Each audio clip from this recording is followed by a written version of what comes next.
Coming up next, the story behind one of the most amazing impromptu vocal performances of the entire rock era.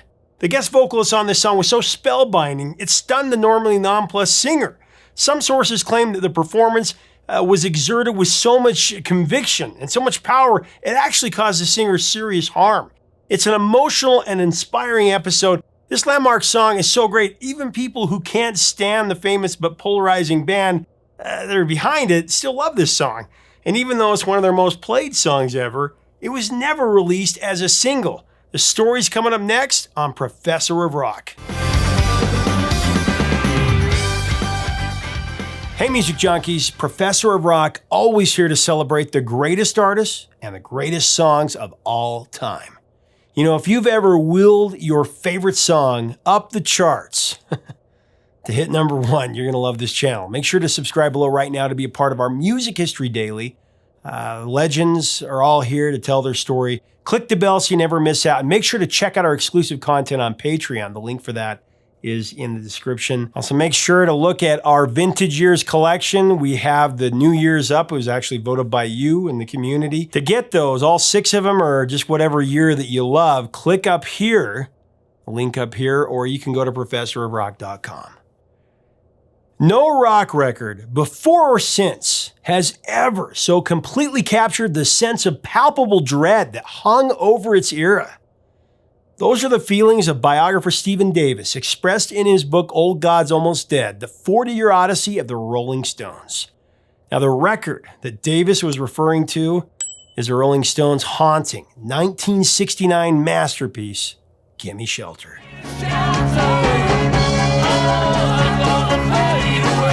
I absolutely share Davis's passion for this incredibly riveting docudrama of music theater. The Gimme Shelter experience begins with that just soul-chilling Keith Richards guitar riff.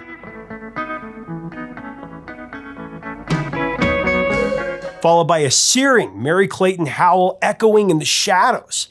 A rattlesnake death scrape from a guiro played by producer Jimmy Miller.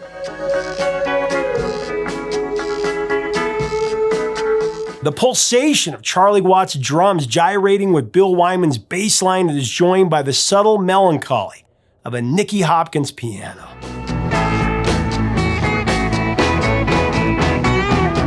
The scene has been set for the entrance of rock's premier frontman, Mick Jagger, who just swaggers in like an angry street fighter to issue a warning for those who have the courage to heed. Ooh, a storm is threatening my very life today. If I don't get some shelter, I'm gonna fade away.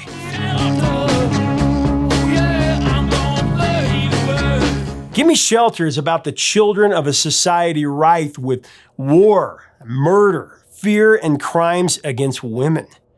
The creation of this epic track began with the uneasiness of a jealous lover. Anita Pallenberg was a very incestuous figure within the Rolling Stones menage. She was an actress and model who was regarded as a style icon and an it girl of 60s and 70s fashion. Pallenberg was first romantically linked to Stones founder Brian Jones, who physically abused her. After rescuing her from one of Jones's assaults while vacationing in Morocco, Pallenberg turned her affection to her protector, Keith Richards. Richards and Pallenberg were a couple from 1967 to 1980, although they never married. They did have 3 children together, but of course Keith's rock and roll lifestyle was not really conducive to parenthood. Richards was a creature of the night and slept all day, a vampire. As an actress, Pallenberg was cast in films like Barbarella in '68, Dillinger is Dead in '69, and the British crime drama Performance, which co-starred Mick Jagger. Because of the steamy scenes Pallenberg and Jagger rehearsed together, rumors circulated that the two were having an affair during the filming of Performance. The old man was called in the language of Persia. I mean, with all the loose talk, Richards couldn't help but get caught up in suspicion. Can't blame him. His jealousy about the alleged affair inspired a riff that summoned just dark tension and desperation. That guitar line became the signature opening riff for Gimme Shelter.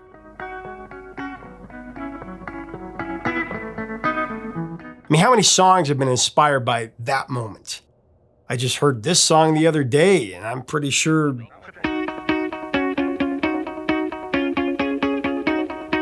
Pallenberg repeatedly denied that there was ever an affair between her and Jagger. She passed away, sadly, due to complications from hepatitis C in 2017.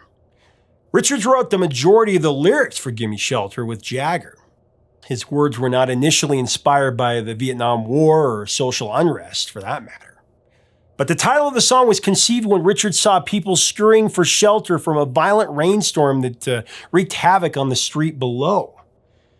Keith Richards was sitting by the window inside the apartment of his friend Robert Fraser on Mount Street in London.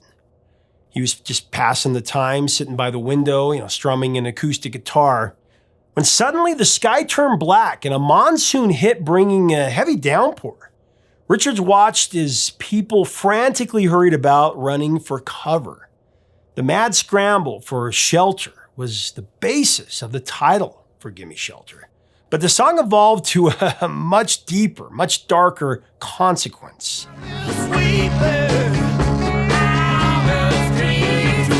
The end of the 60s was marred by unprecedented violence around the world.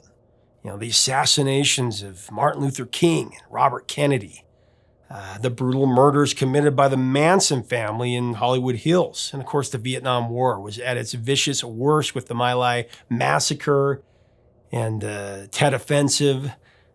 There was just no end in sight to bloodshed. Protests against the war escalated to violence in Paris and Germany, London, Oakland, and Washington, D.C.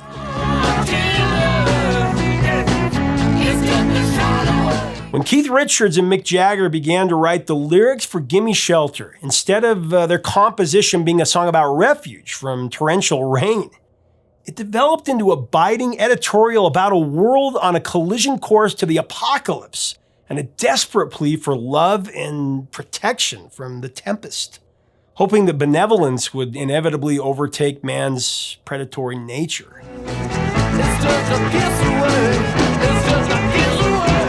This is deep. As we continue to break down this incredible Stones classic, I want to recognize our sponsor, Zenni Eyewear, who supports our mission of keeping the music alive.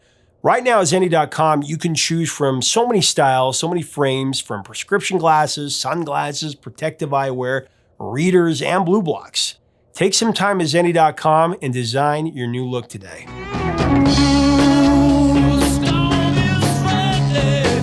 1969 was also a tumultuous year for the Rolling Stones. The band was scheduled to record a new album, but they struggled nearly the entire year because of the tailspin of their founder and one-time leader Brian Jones. Let It Bleed would be the last Rolling Stones album to include Brian Jones, although he only played congas on Midnight Rambler and auto harp on You Got the Silver. Because of his interminable drug use, Jones was dismissed from the Stones in June of '69. He died less than a month later. It was a tragic story of a gifted instrumentalist who had the vision for greatness, but couldn't control his demons.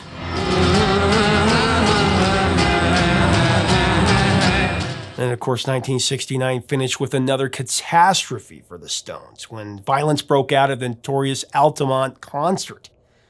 Only one day after Let It Bleed was released, although the Rolling Stones battled strife and misfortune within the band, the Stones were at their peak power in popular culture at that moment. Their multitude of fans hinged on every word Mick Jagger sang, and they reacted zealously to every song they recorded. The band and producer Jimmy Miller did a brilliant job matching Gimme Shelter's grave narrative with an ominous music score. Every sound heard on the recording was meticulously selected from cause and effect experimentation to create a worthy effect.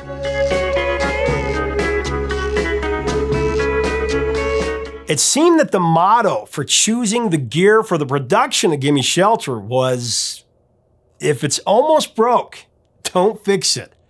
The moxie of a battered instruments proved to create the sound the band was looking for, exactly what they were looking for. I'll give you a couple examples. To capture the forbidding tone for the lead-in riff, Richards used an old Australian-made hollow body guitar that was so decrepit, it barely stayed intact for the recording session, before it completely fell apart.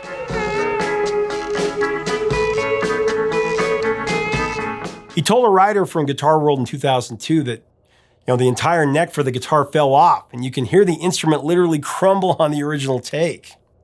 To accentuate the gravity of the song's powerful theme, Jimmy Miller tried several instruments before he discovered that scraping the Latin percussion instrument called the güiro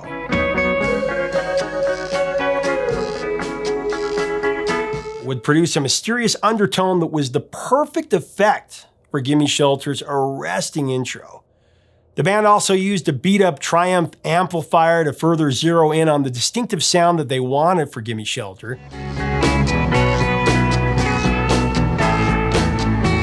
And then there was Mick Jagger's messy harmonica blows that trudged Gimme Shelter further into the social muck and mire, as it were, of the 1960s. Years after the song built strong devotion with the Stones' faithful, Mick Jagger self-deprecatingly joked about his harmonica solo being played in a crummy key. In retrospect, the harmonica notes may have been flawed to Jagger, but as imperfect as they may have been, Mick's harmonica parts were an extra layer of bluesy realism for a cultural classic.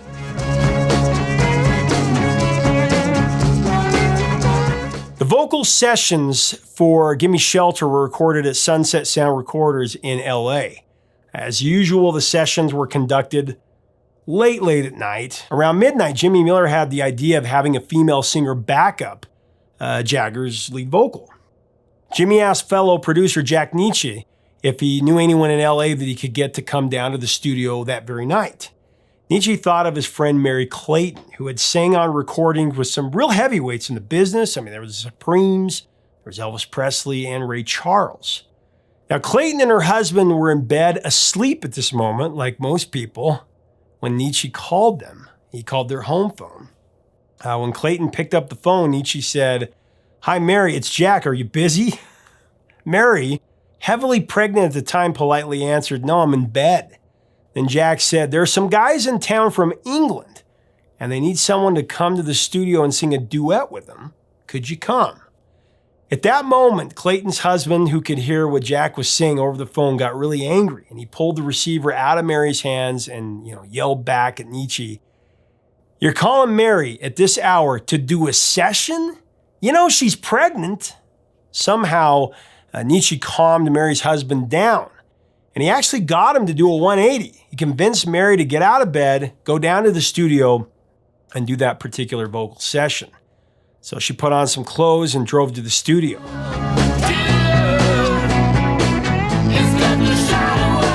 She didn't know who she was supposed to record with. So Mary arrived with curlers in her hair. She was wearing silk pajamas. That's a really heavy door that she had to get in, apparently. And Jagger conveyed that he wanted her to sing the line, "Rape, murder, it's just a shot away." Mary delivered the vocal for a line and then made up her mind. She was going to blow everybody out of the room on the second take. That's exactly what she did. Mary raised her voice an octave higher and unleashed a bone-chilling vocal that was so impassioned her voice cracked on the word murder. You could plainly hear it around 3 minutes and 4 seconds into the track, followed by a bowled-over Mick Jagger uttering woo in the background.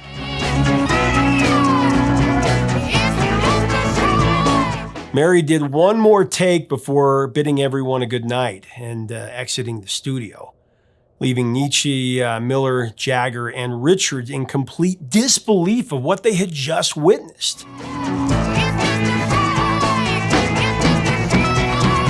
Throughout most of the 80s and beyond, Merry Clayton's vocal parts on Gimme Shelter, they were performed by the wonderful Lisa Fischer during the Stones' live shows.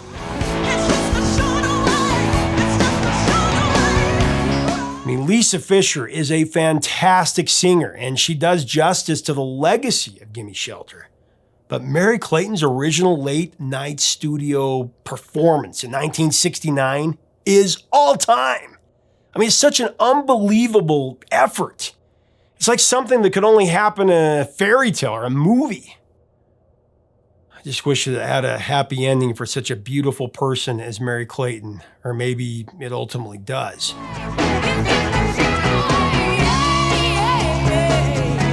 Merry Clayton, She put so much guttural intensity into her performance. That exertion put a strain on the womb inside her lower abdomen.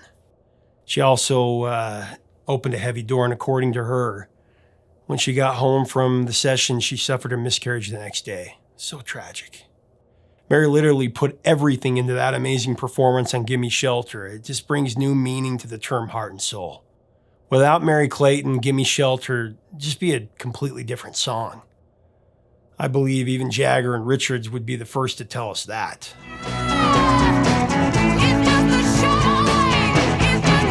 One of Mary's famous credits is her background vocal on Skinner's classic rock anthem, Sweet Home Alabama.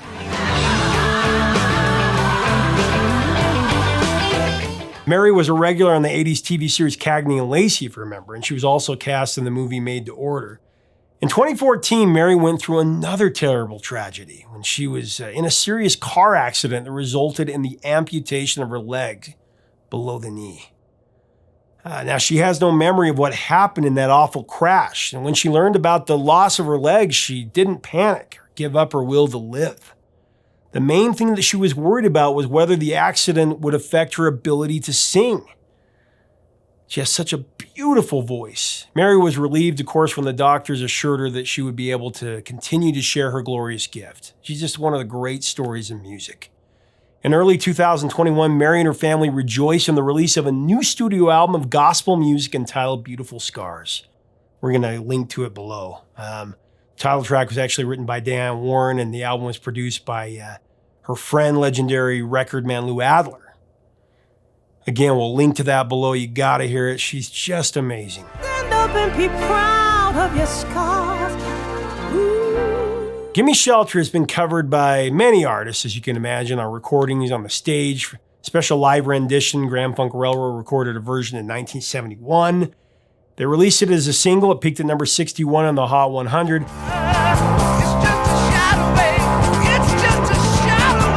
Tom Jones exerted strong conviction in his cover with New Model Army in 1993 as well. Storm is threatening my very life. And Paolo Nutini's atmospheric interpretation was used for the score in Ben Affleck's short film about the humanitarian crisis in Darfur.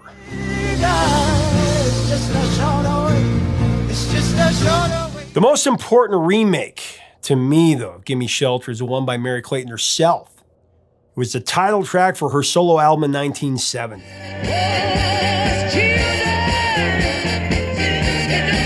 Of course, famed director Martin Scorsese, who is a huge fan of the Rolling Stones, was fascinated by the timeless vibrancy of Gimme Shelter.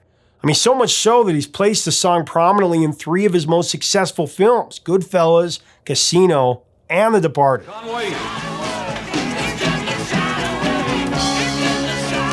This song is just so atmospheric. Without this masterpiece, 3 of Scorsese's best films would have lost some vital ambiance that made those scenes truly stand out in the films. No one gives it to you. You have to take it. The documentary Gimme Shelter came out in 1970, chronicling the end of the Rolling Stones' 1969 U.S. tour, including footage of the disastrous Altamont free concert. The counterculture music festival that was supposed to be the Woodstock of the West, but it's remembered mostly for violence and murder, unfortunately mirroring the perilous lyrics of this Rolling Stones classic. Looking back, doesn't this song just epitomize the end of the 60s and the end of the innocence? It was the preeminent rendering of the times of that season. It's like a dividing line when the wolves started knocking at our door. I mean, looking back at history, if you had to pinpoint a year where everything changed, the true dividing line has to be 1969. And Gimme Shelter, it's got to be the musical hallmark of that changing time and that dividing line. It's just such a beautiful darkness that very few songs have equaled, warning us that war is just a shot away. But in the end, the turmoil can melt away because love is just a kiss away. Such a soulful reminder.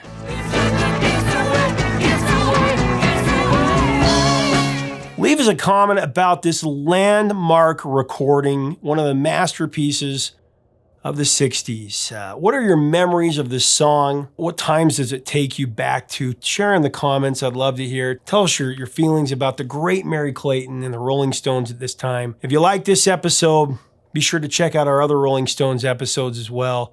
Make sure to subscribe below so that you never miss out on our daily videos, and check out our Vintage Years collection to celebrate the great years of music from famed artist Thomas Estrada. Help us keep the music alive. That's what it's all about. Till next time, 3 chords and the truth, my friends. Stay safe.